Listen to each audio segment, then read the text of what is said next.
Excellent. Dig Dug 2, Trouble in Paradise. I just recently played the first Dig Dug on the arcade, right? Because I also have that little the mini My Arcade Classics. That's like a little mini arcade, and obviously this arcade one up back here. So we'll see what that's about. First of all, I want to give a shout out to Retro Arcade Music Man because this is different. What is this? Oh, okay. Must have just trapped them up here.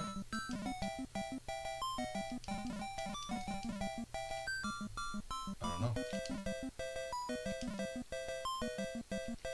But as you can see, I'm wearing a Tom and Jerry shirt that I got from Walmart, right? Because both of my kids love Tom and Jerry, and who doesn't? It's such easy comedy, right? Oh, okay, so. Oh.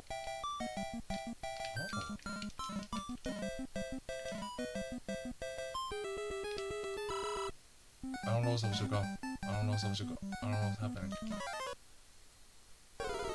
And since I like it so much, like a lot of the modern day ones, and I compared to the ones I downloaded, right? Like back in, I don't know, whenever they created. And I noticed, like, dude, there's a lot of, like, racism stereotypes. Oh, okay. I think I got it. Like, what I noticed is, like, they did a lot of, like, the big lip thing for that racial stereotype. And, they don't have that anymore. Oi! They don't have that anymore. Obviously, you can't find it in the old ones. And, like, what's really funny, what I noticed about Tom and Jerry is because from the very beginning, right, they would only have this African American lady's house. Then I told my wife, like, hey, you know why they did that?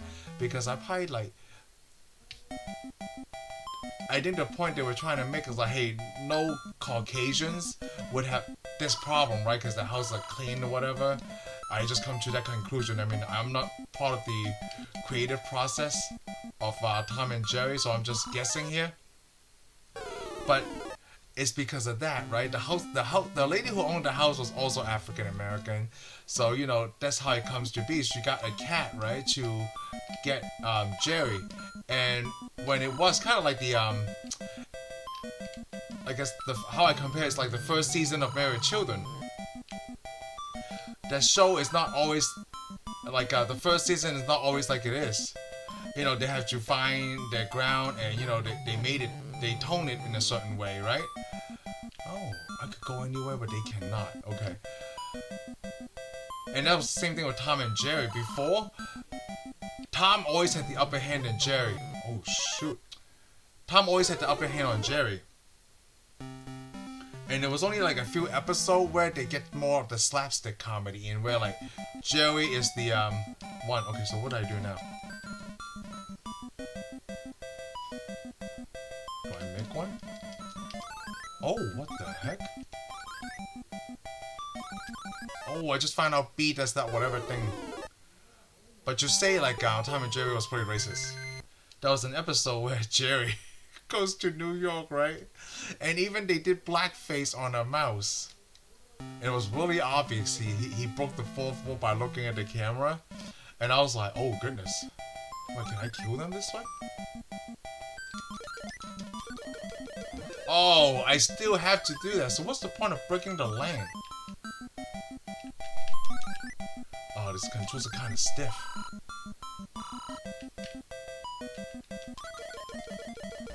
I should have a turbo controller. Oh, shit. See, I try to press turn right. I mean, what other cartoons do you remember that was like, if you watch it now, it's still pretty racist? Oh, I know. Well, it's not racist, right? But like my boys are still also into Ninja Turtles, so I also download the stuff from the 80s. Dude, I don't know what we saw in them back then, right? But now that we're watching, it's kind of dull. Oh, I was trying to trap him from over there. And I'm thinking like whoever wrote those episodes compared to today is so much better, right? The Nickelodeon ones, not the one there Raphael is the leader. Yeah, Raphael is the leader in one of the new ones. It's crazy. Oh gosh. Yeah, Raphael is one of the leaders. Oh, not one of the. He is the leader. But the series before that, it was actually pretty good. They actually have elements where Leatherface is actually a good guy, the crocodile, and him and Mikey are pretty good friends, right? But in the old one, they never actually explain why some of these are bad guys. It's just that they look shady, right? So we'll just fight them. So technically, I wonder how the new He-Man is too, actually, on Netflix. Oh, I'm just gonna kill all of them. Yes! What are cartoons that I watch? I wonder if G.I. Joe still hold back in the day. I know there's a YouTube channel. I think it's actually by Hasbro. They play G.I. Joe 24/7. So if you guys are, you know, want to watch some old G.I. Joe, you should check it out.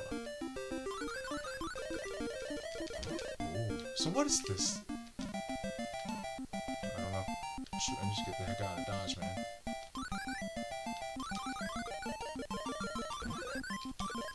You try to breathe fire on me, man? What is this?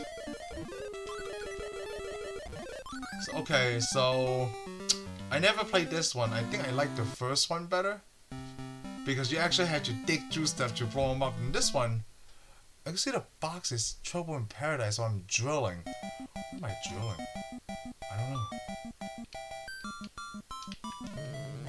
Oh shoot! Holy crap, can I get that fish?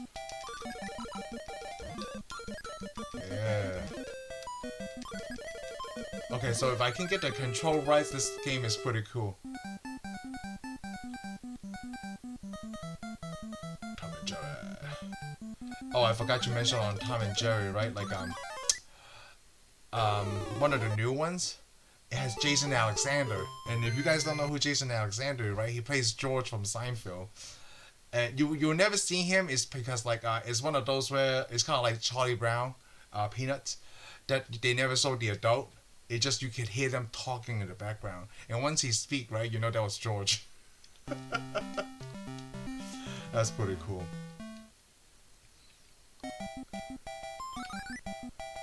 Oh come on. Oh, you know what? However, I did watch that Tom and Jerry movie that was on, well, it was on HBO Max. Also came out in the theater. It's okay, you know. It reminded me of a lot like Who Framed Roger Rabbit because you know they use real people, you know, blended with an animation, and I like that a lot because you know who doesn't like Who Framed Roger Rabbit, right? Which reminds me that me and my friend Shane had to do that for Tensai reviews. All right, come on. You know what? I'm gonna try to stay on playing this game, but I'll see you guys on the next one.